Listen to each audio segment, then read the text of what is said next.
Well, as a mix, we have an internal crisis caused by the model of control and interventionism, and of course it affects the private sector, affects the level of confidence of the investors, etc. So it affects the supply of goods, the production of goods, and the possibility of commerce them.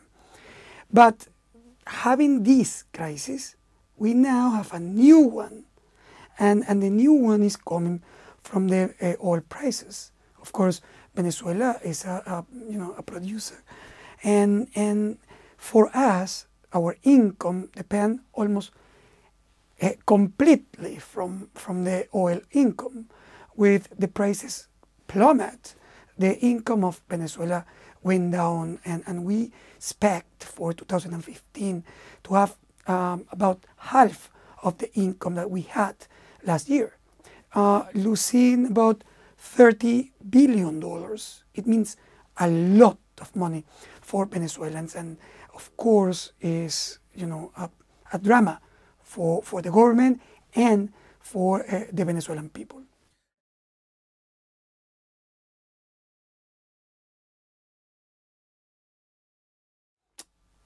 In fact, the situation is that President Maduro lost a lot of popularity in the last 12 months. And there is a very important correlation between the level of support of Maduro, the president, and the votes, normally the votes in election for the political party of the government, the PSUV. If we take in account that Maduro is about 25% of support, it means that for them it's a challenge to face the opposition in this new election. It's the best moment for the opposition to present themselves as an opportunity and a real alternative option for Venezuelans. It doesn't mean that it's easy, and it's not easy because, first of all, because we think we're going to have this election in the very end of this year, and as you know, politics are so full of uncertainties, and everything could change in 10 months. But for Maduro, being in the middle of an economic huge crisis, it's not easy to recover the link with the people.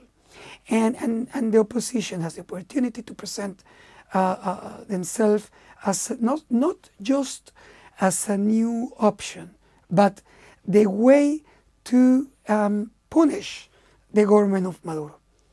And in this way, the opposition has a lot of opportunity to ask people to vote for them in order to rebalance the power in Venezuela.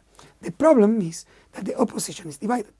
It's divided, unorganized, and without an important leader or leaders. They have leaders, of course, but the leaders are not so popular or close to the people right now. They don't.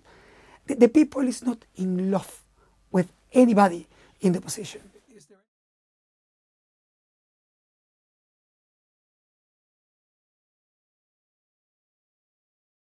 Well, there are many leaders in the opposition, and as we don't know what is going to happen in the future, it's difficult to foresee who is going to be the one. If you take a picture right now, in this very moment, you have just two important leaders in terms of support. Enrique Capriles, the former candidate against Chavez and against Maduro, and Leopoldo Lopez, especially because Leopoldo Lopez is in jail. We have a kind of primary solidarity, and Venezuelans, especially in the opposition, they think that, of course, they have to support him because he needs support in order to go out from jail. But if you check the level of support of these two guys, it's not enough. They need to increase the relationship with the people, and of course we have another leaders, going around, like for example Henry Falcón, who was a former Chavista and is the governor of Lara State, and he is putting on the table a new kind of proposal, which is the moderate one. He's talking about, dialogue, negotiation, not radicalism, etc. I think Enrique Capriles, the former, important leader of the opposition, is a moderate guide as well.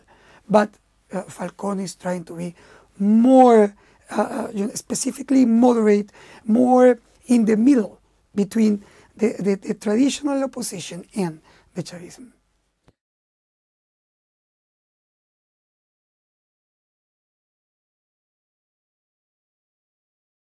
Absolutely, I think the international community is always welcome to help in order to, for example, granted the rights inside Venezuela, negotiate with the government in order to try to obtain solutions for the country, to even help in a dialogue between the different clusters inside Venezuela. And it's important to preserve democracy. And this is very important because sometimes people in the middle of a crisis think that the best way to solve the problem is a radical way and kick out the guy, because we are talking about with a lot of problems, with a lot of opacity. This guy in Venezuela, the President Maduro, was elected by the people. And you cannot say, okay, I don't like the guy. He is not doing the right thing in economic issues. He doesn't want to devaluate. He doesn't want to negotiate with the private sector, to put them, allow them to increase prices. So let's go to make a coup. No, this is not the way. You can protest. You can ask for changes. You can press the government in order to change. But the only way to change a government is to vote. And this is what the international community has to press in Venezuela: democracy.